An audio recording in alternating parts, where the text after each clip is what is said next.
My husband once asked me to befriend the woman everyone at his office called his work wife. He said it casually, like it was a compliment, like it meant nothing. He told me she was just a colleague, someone he worked closely with, someone who helped him manage stressful days at the office. He even laughed when he said it. "Don't worry," he told me. "It's just an office joke." So I didn't worry. In fact, I tried to be supportive. I asked about her sometimes. I asked how work was going. I even told him one night that I thought it was sweet he had someone at work who made his days easier, and a few weeks later, he said something that surprised me. "You should meet her." He said I'd like her. He said she'd like me. He said it would make things less awkward if we all knew each other. And honestly, that sounded reasonable, normal even.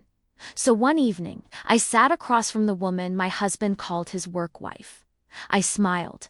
I talked with her. I even hugged her goodbye. What I didn't know at that moment was that she already knew far more about my husband than any coworker should. And the worst part, I was the one who invited her to dinner. My name is Emily. At the time all of this happened, I was 33 years old and had been married to my husband Daniel for 9 years. From the outside, our life looked completely normal. Stable job, comfortable apartment, shared routines. We weren't the kind of couple people whispered about. We weren't dramatic. We didn't fight loudly. We didn't post emotional things online. If anything, our life together had become predictable. Daniel worked long hours in project management for a logistics company. I worked remotely in marketing. Our evenings were usually quiet, dinner together, a show, occasionally meeting friends, nothing unusual. That's why when Daniel first mentioned the phrase work wife, it didn't alarm me. The first time he said it, we were sitting on the couch after dinner. He was scrolling through his phone and laughing. I asked what was funny. He said, "People at the office keep joking that I have a work wife." I remember raising an eyebrow. "A work wife?" He shrugged. "Yeah, just a joke. There's a woman on my team who helps with everything. We work on the same projects all the time." He said her name was Lena. Then he added quickly, "It's nothing weird. It's just one of those office things." He seemed relaxed when he said it, almost amused. So I laughed it off too, because honestly, at that point in our marriage, I trusted Daniel completely. Over the next few weeks though, Lena's name started appearing in conversations more often, not dramatically, just small mentions. "Lena fixed that spreadsheet for me." "Lena stayed late helping with the presentation." "Lena caught a mistake before the client saw." It always sounded professional, helpful, normal, and every time he mentioned her, he said it with the same tone, friendly, respectful. But one night I noticed something slightly different. We were eating dinner when his phone lit up on the table. He glanced at the screen and smiled. I didn't think much of it until he said casually, "That's Lena." He typed a quick reply while we were still sitting there. Then he put the phone down and continued eating. Something about the moment felt oddly comfortable, not suspicious, just familiar. Like the kind of casual communication people have with someone they talk to a lot. Still, I didn't question it. In my mind, coworkers texted all the time. Work didn't always stay inside office hours. A few days later, Daniel said something that caught me slightly off guard. We were driving home from visiting his parents when he said, "You know, I think you'd actually like Lena." I looked over at him. "Why do you say that?" "She's funny," he said, "and she's easy to talk to. I think you two would get along." I shrugged. "Maybe." Then he added something that surprised me. "You should meet her sometime." I laughed. "Why would I meet your coworker?" He glanced at me briefly before looking back at the road. "I don't know," he said. "It might be nice. We all spend so much time working together." He paused. "And honestly, she's heard so much about you already." That made me smile a little. "Oh really?" "Yeah," he said. "All good things." At the time, that comment made me feel oddly reassured. It meant he talked about me at work. It meant I existed in his professional world, which felt normal, healthy even. The idea of meeting her didn't feel strange.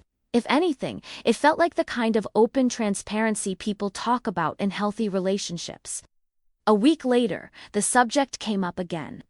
We were cooking dinner together when Daniel said, "Lena asked about you today." I turned from the stove. "What did she say?" He laughed. "She said she's curious to meet the woman who keeps me organized." I rolled my eyes. "That's generous." "Well," he said, "she thinks you sound great." Then he leaned against the counter and said something that seemed innocent at the time. "We're going out for drinks with some coworkers Friday. You should come." I hesitated. I didn't always enjoy office gatherings, but Daniel looked hopeful. "It'll be casual," he said. "And you'll finally meet Lena." The way he said her name was so normal, so effortless, that any doubt I might have had disappeared. So I agreed. Friday evening arrived quickly. The bar they had chosen was a relaxed place downtown. Nothing fancy, dim lights, crowded tables, soft music. Daniel greeted a few co-workers when we arrived. Then he turned toward a woman standing near the end of the table. "Emily," he said, smiling, "this is Lena." She stood up immediately. She was pretty confident, the kind of person who looked comfortable in any social setting. She smiled warmly and stepped forward. "So you're Emily," she said. Her voice was friendly, almost enthusiastic. "It's really nice to finally meet you." Before I could respond, she hugged me lightly, not awkwardly, not hesitantly, like someone greeting a friend. I remember thinking that was a little surprising, but still, not alarming. Throughout the evening, we talked icily about work, about travel, about random things. Lena was charming, funny, the kind of person who could carry a conversation effortlessly. At one point, she teased Daniel about something. He rolled his eyes and laughed.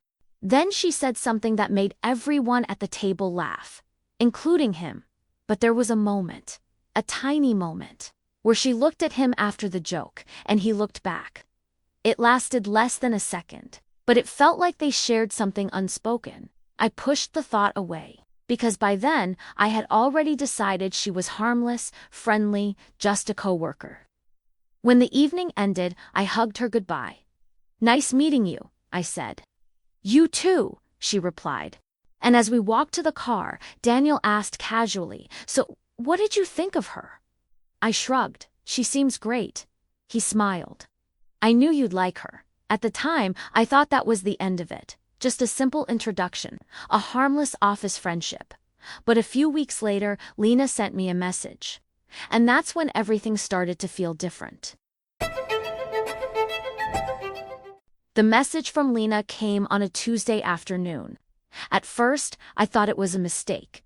We had only met once. It had been a friendly night out with Daniel's coworkers, nothing more. The kind of social event where people exchange polite smiles and then return to their own lives. So when I saw her name appear on my phone, I hesitated before opening it. Her message was simple. "Hi, Emily. It was really nice meeting you the other night. I hope you don't mind me reaching out." I stared at the screen for a moment. It wasn't strange exactly, just unexpected. Still, I typed back politely. "Of course not. Nice meeting you too." She responded almost immediately. "That place had great drinks. We should go again sometime."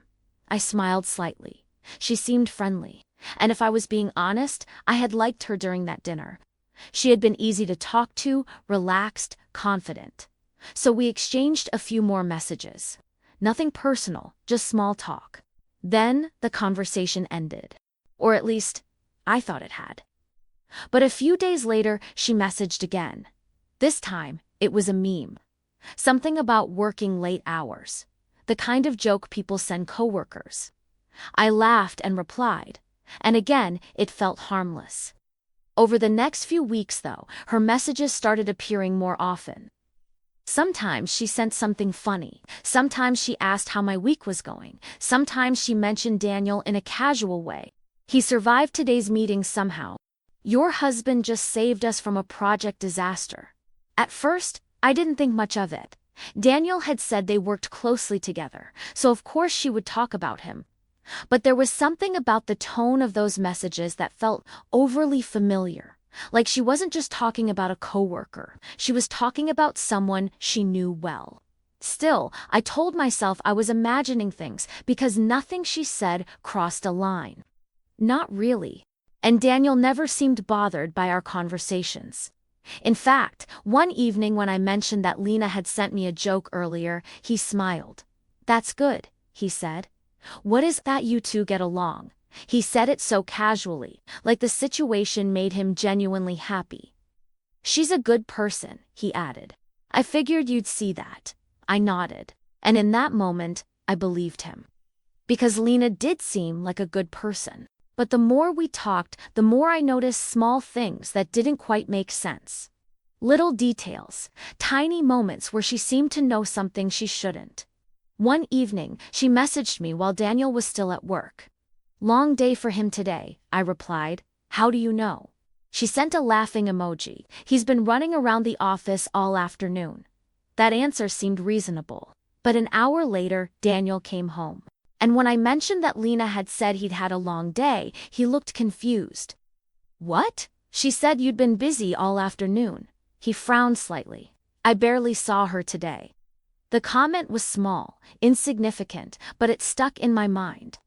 Another time, she messaged me late in the evening. "Did Daniel tell you about the presentation disaster?" I blinked at my phone, because Daniel had never mentioned any presentation disaster. So I asked him about it. He looked puzzled. "What presentation disaster? The one Lena mentioned?" He shook his head. "No idea what she's talking about." Again, it was a tiny moment. But those moments started to pile up. And the strange thing was, Lena never sounded like she was lying. She sounded confident, like she knew exactly what she was talking about. Then something else began to happen. Daniel started mentioning her more often. Not in a suspicious way, just casually. She stayed late, helping me finish something. She caught a mistake before it went to the client. She's honestly the only reason. That team functions. The admiration in his voice was noticeable. But I still told myself it was normal. People appreciated coworkers. People relied on teammates. It didn't mean anything more than that. At least, that's what I believed. Until the night Lena suggested we meet again. Her message appeared just after dinner. "Hey, random question. Would you want to grab drinks sometime? Just us?" I stared at the screen. Just us. The phrase felt oddly intimate. But I reminded myself that she had seemed friendly the night we met. Maybe she just wanted a new friend. So I agreed. A week later, we met at a small wine bar downtown. Without Daniel at first, the conversation was easy. We talked about work, travel, movies, the usual things people discuss when they're getting to know each other. Lena was exactly the same person she had been the night I met her, confident, funny, comfortable in every situation. But as the evening went on, I began to notice something strange. She talked about Daniel constantly, not in a romantic way. Not obviously, but he kept appearing in the conversation. "Oh, Daniel hates that restaurant. Daniel always orders the same drink. Daniel says that movie is overrated." Every time she mentioned him, she spoke with a casual certainty, like someone describing a close friend. Eventually, I laughed and said, "You talk about him like you've known him forever." She smiled. "Well, we do spend a lot of time together." That answer made sense. Still, something about the way she said it lingered in my mind. Later in the evening, the bartender asked if we wanted another round. I hesitated. Lena looked at my glass and smiled. "You drink slower than Daniel," she said. The comment was so specific that it caught me off guard. "How would you know that?" I asked. She blinked. Then laughed lightly. "Oh, office happy hours. You know how those go." I nodded slowly. But a small voice in my mind whispered something uncomfortable. Because Daniel and I rarely went to happy hours, and he had never mentioned going with Lena. I pushed the thought away. The evening ended pleasantly. We hugged goodbye. And as I drove home, I told myself I was overthinking things. But the real moment that unsettled me happened a few days later. Daniel and I were sitting on the couch watching television when his phone buzzed. He glanced at it and smiled. I recognized the name instantly. Lena. He typed a quick reply, then set the phone down. I tried to sound casual when I asked, "Work stuff?" "Yeah," he said. "What about, oh, just something from today?" His answer was vague, but not unusual. Still, the message I received later that night made my stomach tighten. It was from Lena. "Daniel looked exhausted today." I stared at the text. Because Daniel had been sitting next to me on the couch for 2 hours, and he had come straight home from work. Which meant one thing. She had seen him before he left the office. Or after. That thought stayed with me longer than it should have. But the real early crack in the story came from someone else entirely. A few days later, Daniel invited me to another work gathering. This time it was a larger group dinner. Several people from his department attended. The atmosphere was relaxed. Friendly, everyone seemed comfortable. But halfway through the meal, one of Daniel's coworkers said something that made the table laugh. Those two practically live at the office together. He pointed at Daniel, Lena, and then at Lena. The tone was teasing, playful, but something about the comment made my chest tighten. Because Lena didn't laugh. Instead, she glanced at Daniel, and he looked down at his plate, just for a moment. Then someone changed the subject. The conversation moved on. But I couldn't shake the feeling that I had just witnessed something important. Something small. Something subtle, but something real. And later that night, as Daniel and I drove home in silence, a thought crept into my mind for the first time. Maybe this wasn't just a harmless office joke. Maybe work-wife meant something very different than I had assumed. But the message I received the next morning would make that suspicion even harder to ignore. Because Lena wrote something that felt too personal. And the more I read it, the more I realized she might know things about my husband that I didn't.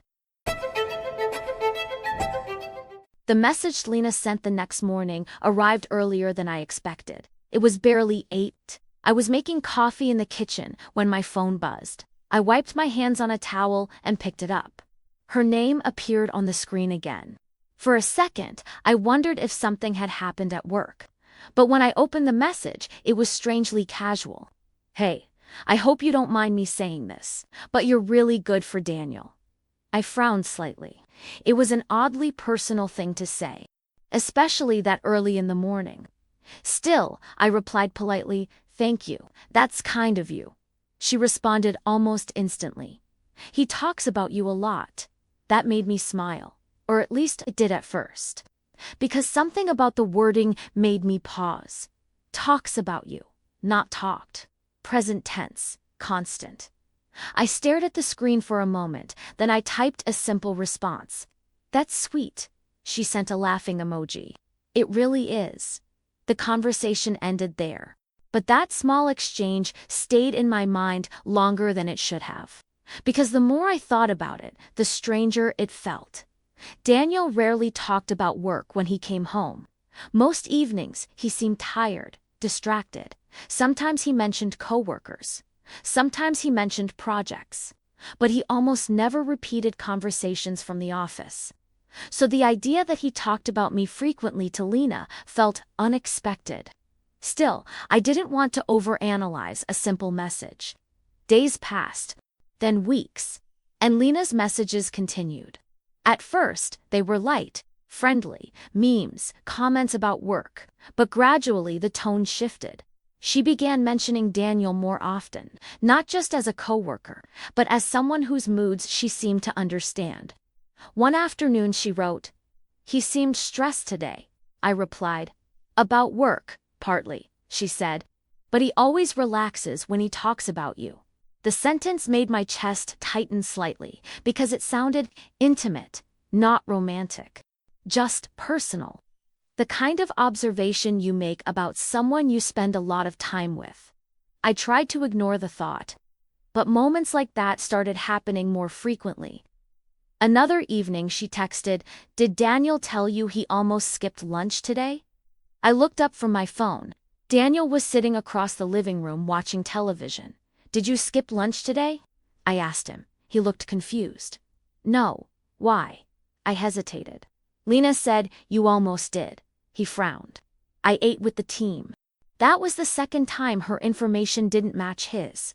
Again, it was small, but it created a tiny crack in the story. A crack I couldn't quite explain. The strange thing was that Lena never acted suspicious. If anything, she seemed overly open, overly friendly. One evening, she sent a message that caught me completely off guard. You know, Daniel really respects you. I blinked. That sounded like something someone might say during a relationship conversation, not something a coworker would randomly text your spouse. I replied cautiously, "That's nice to hear." She sent another message immediately. "You're lucky. A lot of men aren't like that." I stared at the screen. There was something about the tone that made me uncomfortable. It felt like she was speaking from experience, from observation, like she had seen the inside of our marriage. And that thought made no sense. Because she was just a coworker, right? That night I mentioned the conversation to Daniel. He barely reacted.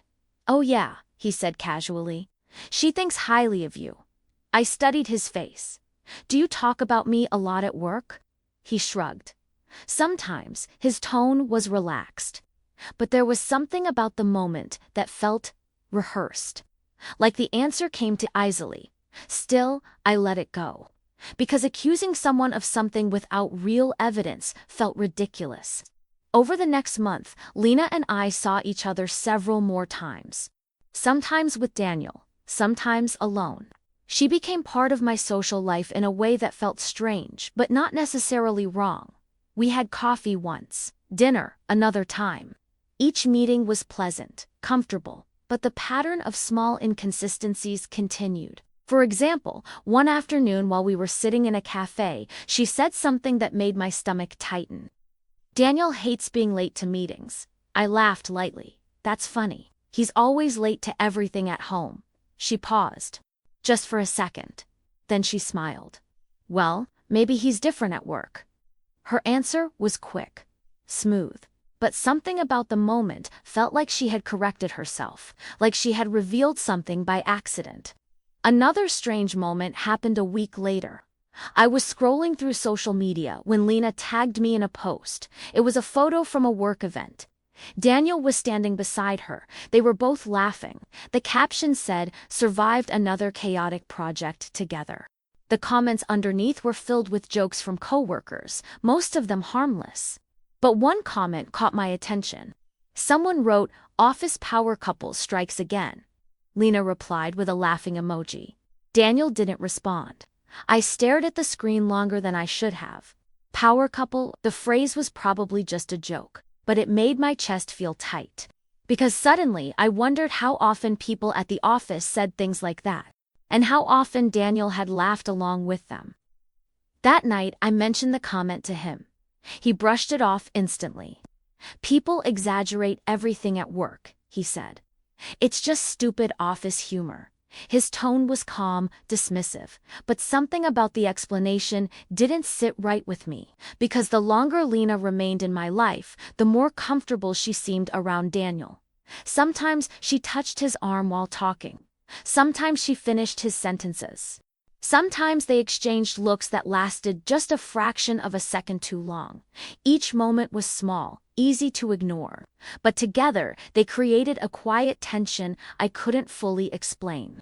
The real turning point came one evening when Lena and I met for drinks again. Daniel wasn't there, it was just the two of us. We were sitting in a quiet bar downtown when she said something unexpected. "You and Daniel seem really solid." I nodded slowly. "I think we are." She took a sip of her drink. Then she said something that made my stomach drop. "He deserves someone like you." I frowned slightly. "What do you mean?" She smiled. "Someone patient." The word patient lingered in the air between us. It wasn't offensive, but it sounded strangely loaded, like it carried a meaning I didn't fully understand. I laughed lightly. "Why do you say that?" She shrugged. "Oh, just things he's said." My heart skipped a beat. What things? For the first time since I had met her, Lena looked slightly uncomfortable. Not guilty, just cautious. Nothing serious, she said quickly. He just talks about how calm you are. I nodded slowly, but inside my mind was racing, because Daniel had never mentioned having those kinds of conversations at work. And suddenly, I wondered something that had never crossed my mind before. How much of our private life had he shared with her? The thought stayed with me the entire drive home. But the real moment that changed everything came later that week. It was late, almost midnight. Daniel had fallen asleep on the couch while watching television. His phone was lying on the coffee table. The screen lit up suddenly. A message notification appeared, and even from where I was sitting, I could see Lena's name. I told myself not to look, not to be that person. But something about the past few weeks made my chest feel tight, so I picked up the phone, just to see what the message said. And what I found there would change the way I saw everything that had happened up to that point. For a few seconds, I just stared at the screen. Daniel was asleep on the couch. The television was still playing softly in the background, the volume low enough that it barely filled the room. His phone lit up again in my hand. Another message, from Lena. The notification preview showed only a few words. Did she notice anything tonight? My heart began beating faster. I glanced at Daniel. He hadn't moved. His head rested against the couch cushion, his breathing slow and steady, still asleep. For a moment, I considered putting the phone down, pretending I had never seen the message. Because once you cross that line, there's no going back. But something inside me already knew that the line had been crossed long before that moment. So I tapped the screen. The phone unlocked and the conversation opened. The most recent message sat at the bottom. Lena, did she notice anything tonight? Below, it was Daniel's reply, sent only a few minutes earlier. No. She thinks everything's normal. I felt a cold wave move through my chest. Everything's normal. My eyes moved upward. Scrolling slowly through the conversation, at first the messages looked harmless, short exchanges about work, project deadlines, meetings, client problems. But as I continued scrolling, the tone changed. The conversation became more relaxed, more familiar. There were jokes, inside references, comments about coworkers. Then something caught my attention. Lena had sent a message earlier that evening. She looked really happy tonight, Daniel replied. She always does. I swallowed slowly, because they were talking about me, about the dinner we had attended earlier that night.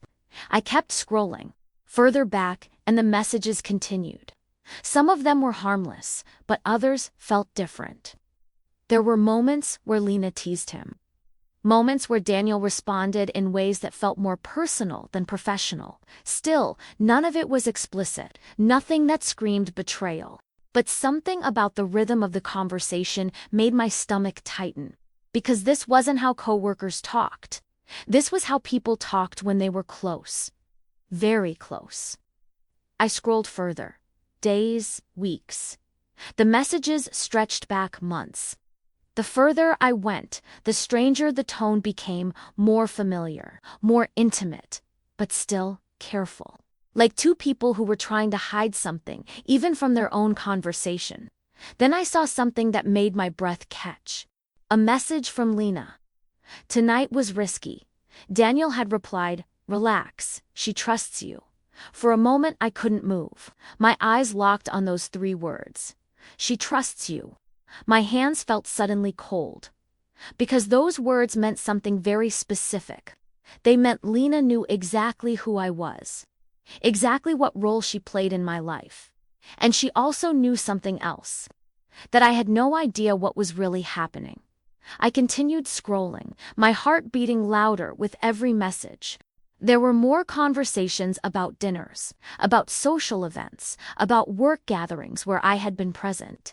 They discussed them casually, like 2 people reviewing a plan that had worked. One message made my stomach twist. Lena had written, "She really likes me," Daniel replied. "That makes everything easier." I stared at the screen, the words blurred slightly as my eyes filled with heat. Everything easier. For them? for whatever they were doing behind my back. I scrolled further, looking for something clear, something undeniable. But most of the conversation was careful, vague, almost coded, like two people who knew exactly how close they were standing to the edge of being discovered. Still, the tone told its own story. There were late-night messages, weekend conversations, moments where they talked about things that had nothing to do with work. And then something else caught my attention. A gap. Several sections of the conversation had been deleted. Entire blocks of messages were missing, which meant something important had been there once. Something one of them had decided shouldn't exist anymore. I kept scrolling, looking for anything that hadn't been erased. And eventually, I found something, an older message. Months before the night I had first met Lena. It was short, but it made my stomach drop. Lena had written, "So when am I finally meeting her?" Daniel had replied, "Soon." Just one word, soon. My chest tightened. Because I remembered exactly when I had first met Lena. That night at the bar with Daniel's coworkers, the night he introduced us. The night he smiled and asked me what I thought of her. And suddenly the memory felt completely different, because now I knew something I hadn't known then. That meeting hadn't been spontaneous, it hadn't been casual, it had been planned. I kept scrolling, the messages continued. More jokes, more comments. More conversations that blurred the line between work and something else. Then another message appeared, this one even older. Lena had written, "She seems really nice." Daniel replied, "She is." Lena responded, "That almost makes this worse." My hands froze. "Almost makes this worse." I stared at the words for several seconds, trying to understand what they meant. But before I could scroll further, another message notification appeared at the top of the screen. From Lena. She had sent something new. My heart jumped, because that meant she believed Daniel was still awake, still holding the phone. The message appeared slowly, typing bubbles. Then the words arrived. "Did she say anything when you got home?" I looked up instinctively. Daniel was still asleep, completely unaware. And for the first time since I had picked up the phone, a realization settled into my chest. Lena didn't know I was reading this. She thought she was talking to him, which meant, for the first time in months, the truth might actually slip out. My fingers hovered over the screen. I could put the phone down, pretend I had never seen anything, pretend the past few minutes hadn't happened. But another part of me knew something else. If I stopped now, I might never understand what had really been going on between them, and suddenly I needed to know. Not the hints, not the vague comments, the truth. So I placed the phone back on the table exactly where Daniel had left it, and waited. Because if Lena believed she was still talking to him, she might say something she never meant me to see. And the next message she sent would prove something I hadn't been ready to admit until that moment. That whatever existed between my husband and his work wife had started long before I ever met her. I didn't answer Lena's message. Of course I didn't. If I replied, she would know immediately that something was wrong, that Daniel wasn't the one holding the phone. So I waited. The phone stayed on the coffee table between me and Daniel. He was still asleep on the couch. The room was quiet except for the low hum of the television. For several long minutes nothing happened. Then the screen lit up again. Another message from Lena. "Did she say anything when you got home?" I felt my stomach twist. She was asking about me, about what I had said, about whether I had noticed something. My eyes moved back up the conversation thread, reading everything again, but this time more carefully. And slowly, a different pattern started to emerge. It wasn't just the secrecy that hurt. It was the story Daniel had been telling her. A story about me. About our marriage. One that I barely recognized. I scrolled further back. Weeks earlier, Lena had written, "You said she gets distant sometimes." Daniel replied, "She always has." I blinked. Distant. That word didn't match the life I remembered living with him. But the messages continued. "Lena, do you think she suspects anything?" Daniel, no. She trusts me. I swallowed. That sentence appeared again. Trust. The one thing I had always believed was the foundation of our marriage. The more I read, the clearer the pattern became. Daniel had built a narrative for Lena, one where I played a very specific role. In his version of the story, I was calm, quiet, emotionally distant. He described me as someone who avoided conflict, someone who rarely asked questions, someone who was easy to lie to, and the most painful part was realizing that he wasn't completely wrong. I had trusted him. I had believed the version of our life he showed me. But the conversation kept going, and the deeper I scrolled, the worse it became. One message stopped me completely. Lena had written, "Are you sure this isn't going to hurt her?" Daniel's response appeared immediately below. "She barely notices anything anymore." The words hit me like a punch. Barely notices anything. I felt heat rising behind my eyes. Because I noticed everything. Every small change in his mood. Every long day at work. Every moment when he seemed tired or distracted. But I had interpreted those things as stress. Responsibility, the normal weight of adult life. Never once had I considered that he might be using my trust as protection. I continued reading. More messages appeared, more pieces of the story Daniel had been telling Lena. She's not affectionate like she used to. She's always busy. She's comfortable with routine. She doesn't question things. Each sentence painted the same picture. A wife who had emotionally checked out, a marriage that had quietly faded, a relationship that no longer fulfilled him. Except, none of it was true. Not really. Yes, life had become routine, but we still laughed together. We still shared dinners. We still talked about our plans. And the most painful realization came a few messages later, because Daniel had written something that made my chest feel tight. "She doesn't understand me the way you do," Lena replied. "That's not her fault," Daniel responded. "Maybe not, but it makes this easier." I stared at the words, "makes this easier." That sentence explained everything.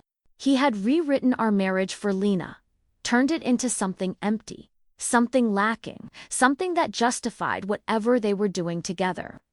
And suddenly I understood something else. Why Lena had seemed so sympathetic toward me, why she had said things like, "You're good for Daniel," why she had talked about patience. She believed the story he had told her, a story where she wasn't the villain, a story where she was simply filling a space that had already been empty. My hands trembled slightly as I scrolled further. Then I found a message that made my stomach drop. It was sent the night before the dinner where I first met her. Lena had written, "Are you sure about this?" Daniel replied, "Yes." Then he added something else. "She like you," Lena responded. "That almost makes me feel worse." Daniel replied, "It shouldn't." There was a pause in the conversation. Then Lena wrote, "I just don't want to hurt her." Daniel's answer appeared beneath it. "You won't." The confidence in those two words felt almost cruel. "You won't." Because in his mind, the lie was already secure. He believed the story he had created. He believed I would never see through it. That I would accept Lena as a friendly coworker. That I would trust him completely. And for months, that's exactly what I had done. My eyes moved to the top of the conversation again. Back to the newest messages. Back to the present moment. Lena's last text still waited on the screen. "Did she say anything when you got home?" I looked over at Daniel again, still asleep, still unaware that his entire narrative had just collapsed. For a long moment I simply sat there, processing everything I had just read. The affair itself hurt, but the deeper wound was realizing how carefully he had constructed the story around it. Because Daniel hadn't just lied, he had rewritten our marriage. He had turned me into the explanation, the justification, the reason his betrayal made sense. And Lena had believed it. Maybe even needed to believe it. Because if the marriage was already broken, then she wasn't the one breaking it. My hands rested on the phone as a new thought slowly formed in my mind. A realization that made my chest feel strangely calm. Daniel believed I would never notice anything. He had said it himself. She barely notices anything anymore. But tonight, for the first time, I was noticing everything. And the more I read those messages, the more I understood something that hadn't been clear before. Daniel hadn't just asked me to meet Lena. He had asked me to trust her, to befriend her, to welcome her into my life, because if I trusted her, then I would never question why she was always around. Never question the inside jokes, never question the way they looked at each other sometimes. Never question the small details that now felt impossible to ignore. And suddenly I realized something that made the entire situation even worse. The dinner where we had first met, the night he introduced us. That moment hadn't been an accident. It had been part of the plan. And the next message Lena sent would prove just how carefully that plan had been built. Lena's next message appeared a few minutes later. Did she seem suspicious tonight? My chest tightened when I read it. Suspicious. The word sat there on the screen like something fragile that had finally broken. Because that meant one thing. They had been expecting the possibility that I might notice something, which meant the situation between them wasn't new. It had been happening long enough that they had already discussed the risk. I stared at the message for several seconds. Then I slowly locked the phone and placed it back on the coffee table, exactly where Daniel had left it. My heart was beating so loudly I was afraid it might wake him, but he didn't move. He just kept sleeping, peacefully, like someone whose life hadn't just collapsed in the past 15 minutes. I leaned back against the couch and closed my eyes, not to rest, but to think. Because suddenly the past several months were rearranging themselves in my memory. Moments that had once felt harmless now looked completely different. The dinners, the drinks, the casual messages, the way Lena had appeared in our life so naturally, so smoothly, like someone who had always belonged there. But she hadn't. Daniel had placed her there. And now I could see how carefully he had done it.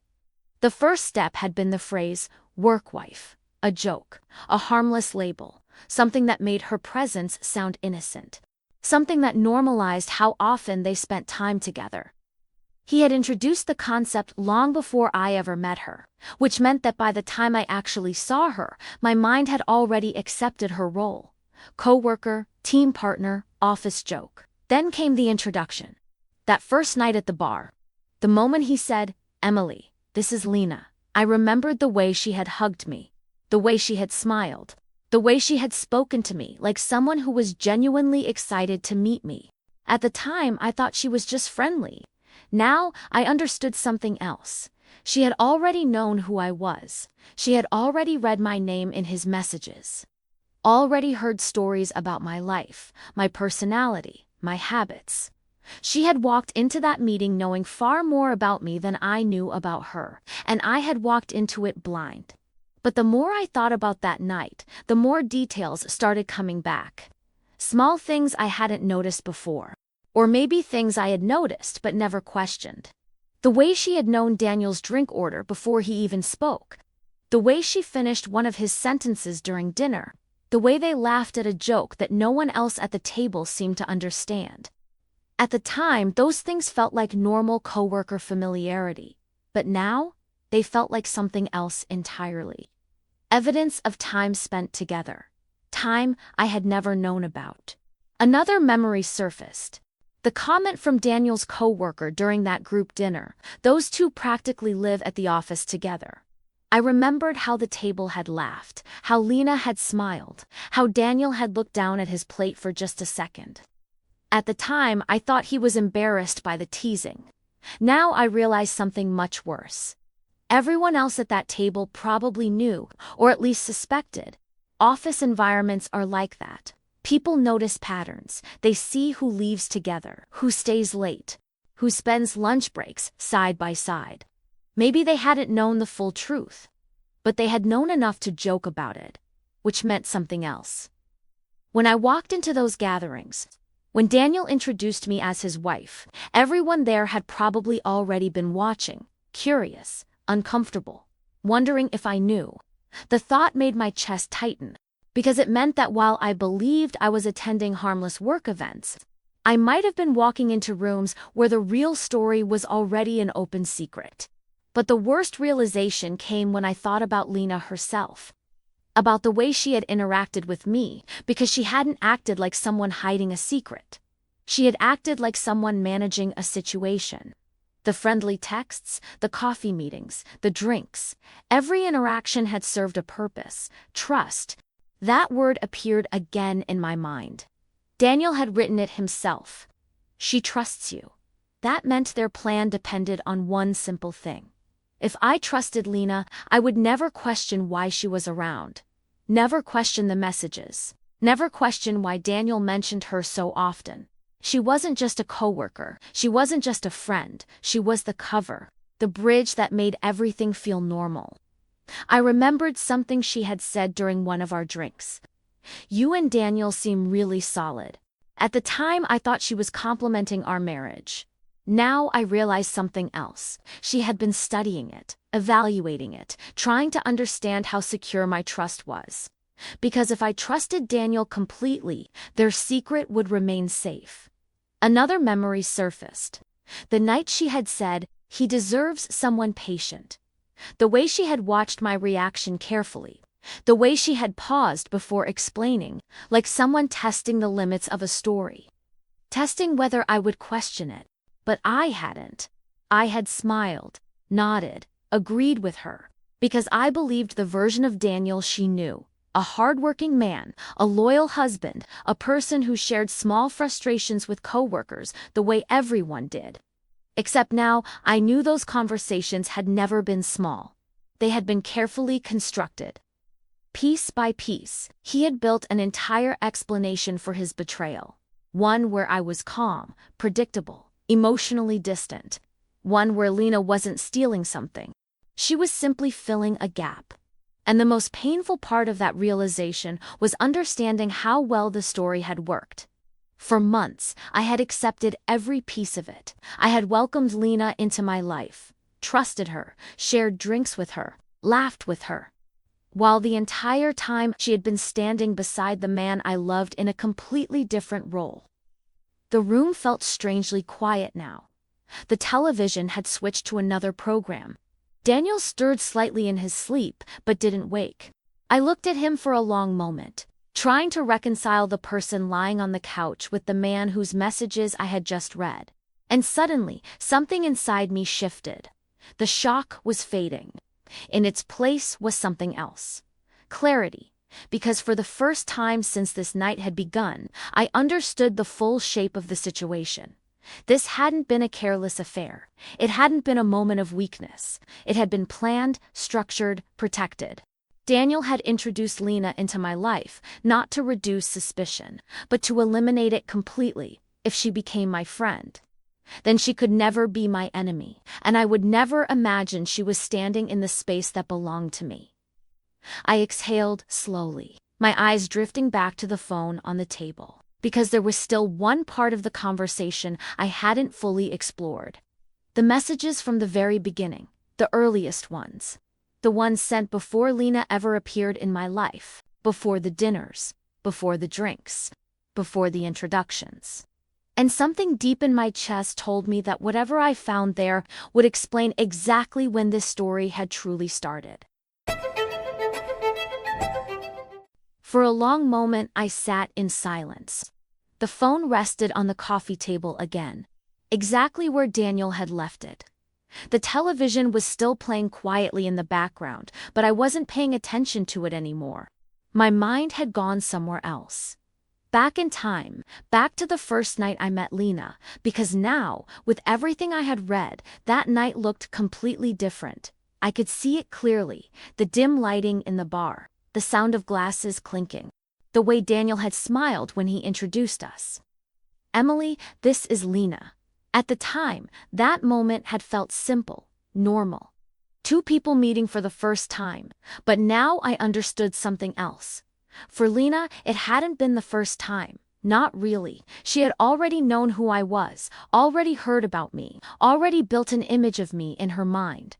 The wife, the calm one, the patient one, the one who trusted too easily.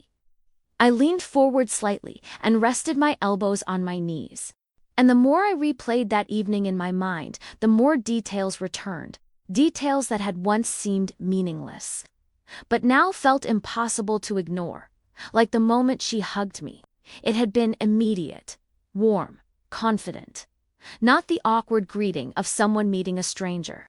More like the greeting of someone meeting a character from a story they had heard many times. Another moment surfaced. The way she had looked at Daniel across the table. Just briefly. A glance that lasted less than a second. At the time, I thought nothing of it. Now I realized something painful. They had been sharing looks like that long before I ever arrived. Inside jokes. Private conversations.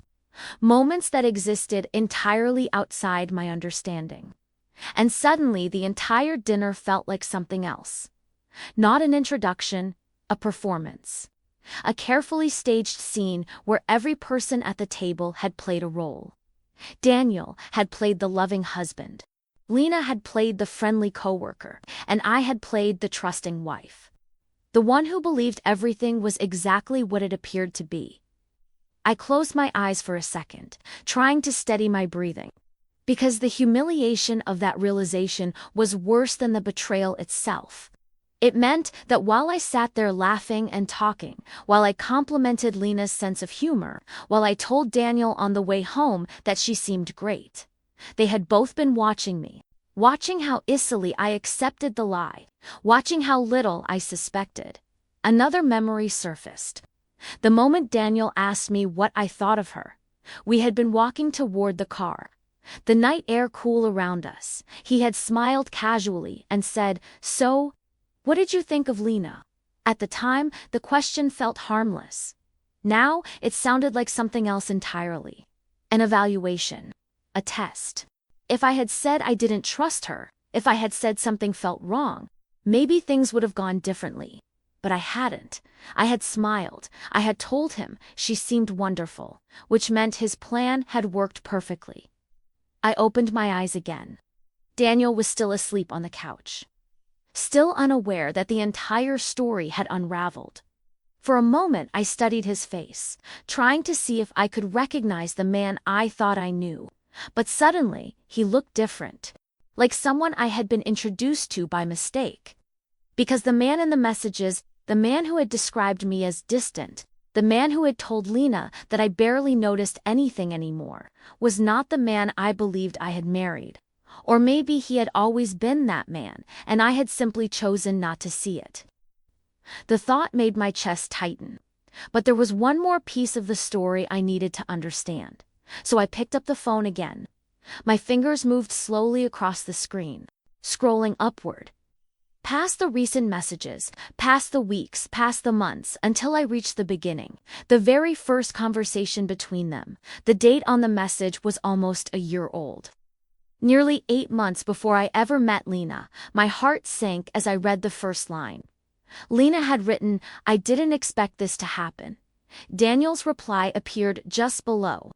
Neither did I. The simplicity of the exchange made my stomach twist. Because it meant something had already happened before this conversation. Something important. Something they were acknowledging together. I continued reading. Lena had written again, "What about your wife?" My chest tightened. Daniel's response appeared after a short pause. "It's complicated." The word complicated felt strangely cold on the screen, like a placeholder for something he didn't want to say directly. Lena responded, "I don't want to be the reason you hurt someone." For a moment, that sentence almost sounded sincere. Almost. But Daniel's reply came quickly. "You're not." Then he added something else. "She and I aren't what people think." I felt a sharp ache in my chest. Because that sentence was the foundation of everything that followed. The beginning of the narrative he had built. The story where our marriage was already empty. The story where Lena wasn't destroying anything. She was simply stepping into a space that no longer mattered. I scrolled further. The conversation continued. Slowly at first, then more frequently. Late-night messages. Longer exchanges, moments where they discussed meeting outside the office. And then I found the message that changed everything. It was sent 3 months later. Lena had written, "Do you think I'll ever meet her?" Daniel replied, "Yes." Then he added something else. "It will make things easier." I stared at the screen. Because now I knew exactly what he meant. Meeting me hadn't been an accident. It had been part of the plan from the beginning. If Lena became real to me, if she became a friend, then she could exist inside my life without suspicion.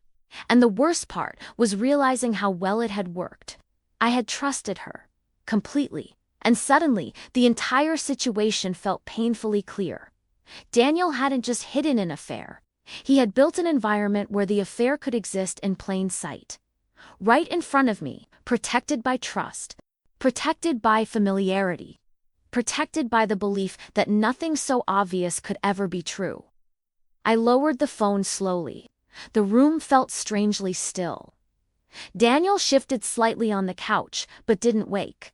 For a moment I watched him, the man who had shared 9 years of my life. The man who had introduced his mistress as my friend. And for the first time that night, I realized something important. The truth had already been revealed. The story was no longer hidden. The only question left now was what I was going to do with it. Because Daniel still believed I was the same person he had described in those messages. The calm one. The patient one. The wife who noticed nothing. But tonight, for the first time, I had noticed everything. And in the morning, he was going to find out that the version of me he had created in his story no longer existed.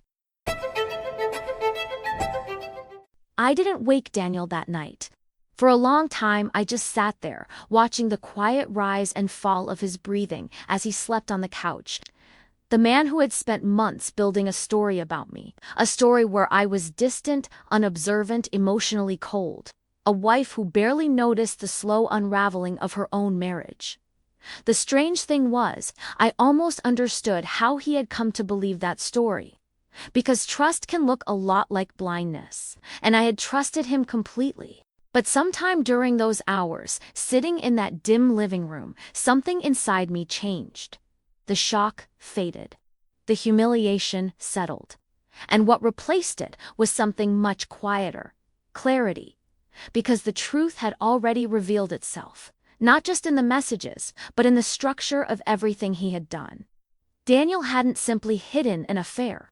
He had built an entire environment where the affair could exist safely, where the woman he was seeing could sit across from me at dinner, laugh with me, exchange friendly messages, drink wine beside me, all while standing in a place that should never have been hers. And the reason it worked was painfully simple. Trust. He trusted my trust. He trusted that the version of me he had described to Lena was real. The calm wife, the patient wife, the one who would never question things too closely, the one who would always choose peace over confrontation, the one who would smile politely and move on. And for years, that had been true. But the version of me sitting in that living room now was different. Not angry, not dramatic, just awake. The next morning, Daniel woke up on the couch, exactly where he had fallen asleep. For a few seconds he looked confused, like someone trying to remember how the night had ended. Then he saw me sitting at the kitchen table. I had been there for almost an hour already, just drinking coffee, waiting. He stretched and walked into the kitchen. "Morning," he said casually. Like any other morning. Like nothing had changed. I looked at him for a moment. Studying his face, the familiar shape of someone I had spent nearly a decade beside, and suddenly I realized something strange. The anger I expected to feel wasn't there. Not really. What I felt instead was distance. The kind that appears when you suddenly understand someone in a way you never had before. "Morning," I said quietly. He opened the refrigerator and grabbed a bottle of water. Then he glanced at me. "You look tired." I nodded slightly. "I didn't sleep much." He frowned. "Everything okay?" The question hung in the air for a second. And for the first time since the night had started, I felt a small, almost ironic smile appear on my face. Because that question meant something very different now. Everything okay? For months, that had been the assumption. The foundation of his entire story, that everything was fine, that I noticed nothing, that I trusted everything. But now, everything was visible. I reached across the table and placed his phone in front of him. The screen was dark, locked, exactly the way he had left it. Daniel looked at the phone, then back at me. His expression shifted slightly. Confusion first, then something else, something closer to recognition. "You left your phone on the coffee table last night," I said calmly. He nodded slowly. "Yeah," I watched his face carefully. "You should probably check your messages." The silence that followed lasted only a few seconds. But in that moment I saw something change behind his eyes. The realization, the understanding. The quiet moment where the story he had been telling himself no longer worked. He picked up the phone slowly. His fingers unlocked the screen, and as he looked down at it, the room seemed to grow strangely still. I didn't say anything else. I didn't need to, because the messages were already there. Every word, every explanation, every version of the marriage he had built to justify what he had done. He read for a long time without speaking. Then he looked up at me. And for the first time since I had known him, Daniel didn't seem confident about what to say next. But strangely, I wasn't waiting for an explanation. Not anymore.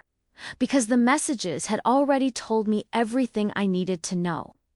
The truth wasn't hidden anymore. And once a lie is exposed like that, something irreversible happens. The illusion disappears. Not with anger, not with shouting, just with quiet clarity. Daniel finally spoke. "Emily," but I raised my hand gently, stopping him. Not out of cruelty, just certainty, because there was one thing I had realized during those long hours sitting in the living room, something that had become painfully clear. The worst part of the betrayal wasn't the affair, it wasn't the messages, it wasn't even the lies. It was the moment I understood that the person I had trusted most in the world had built an entire version of me that didn't exist, and then asked another woman to believe it. For a long time I had wondered how someone could betray their partner so calmly, so carefully. Now I knew. They start by rewriting the story. They change the characters. They simplify the emotions. They convince themselves that the person they are hurting isn't really there anymore. And once that story becomes real in their mind, everything else becomes easy. But stories like that only work when one person doesn't know the truth. And now I did. So when I stood up from the table that morning, I didn't feel dramatic. I didn't feel loud. I didn't feel broken. I just felt finished. Because the woman Daniel had described in those messages, the wife who noticed nothing, the wife who trusted blindly, no longer existed. And the strange thing about discovering the truth like that is this. Once you see it clearly, you can never go back to the story that existed before. Not ever again.